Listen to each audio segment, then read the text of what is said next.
اهلا اهلا، عاملين ايه؟ معاكم الهام الامام. تعالوا بقى نعمل الكشري المصري على اصوله. اول حاجه هبدا بيها ان انا هسلق العدس، معلقه كمون وفص ثوم، وبعد كده هبدا احمر البصل اللي متعفر بدقيق ومعلقه ملح صغيره عشان الطعم. كمان بتنزل ميه البصل، لونه تحفه. شوفوا طالع عامل ازاي، شوفوا مقرمش وطعمه فظيع. انا طبعا مش بغمقه اكتر من كده عشان ما يمررش، وطعمه جنن تمام كده قوي.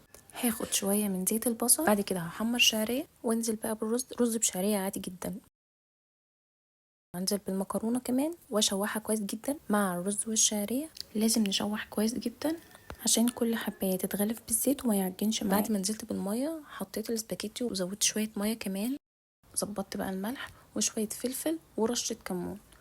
اقلبه بس عشان الدنيا تبقى ماشيه مع بعضها كده، وبعدين هغطي عليه واسيبه بقى شويه وهديله تقليبه على السريع كده، وهدي النار واقفل بقى وخلاص كده.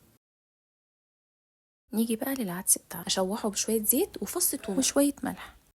نبدأ بقى في الصلصة وطشة الصلصة. هنحمر فصين توم وننزل بشوية خل ومعلقة كزبرة، وانزل بقى بالطماطم وظبط الملح وشوية فلفل، وشكرا على كده. شوفوا بقى الرز عامل ازاي، شوفوا ولا عجن ولا لزق ولا اي حاجة، فلفل زي الفل.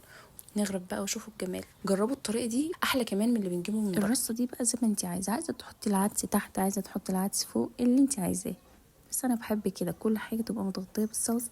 وقرن الفلفل بقى، يا سلام يا سلام بقى على شوية البصل. ايه ده ايه ده، لا لا لا لا لا لا، فظيع فظيع فظيع فظيع. شوفوا بقى، عايزاكم تشموا بس الريحة، تشموا الريحة. شميتوا؟ شموا تاني. الله الله بجد، 10 على 10 ولا غلطة. وبألف هنا. سلام.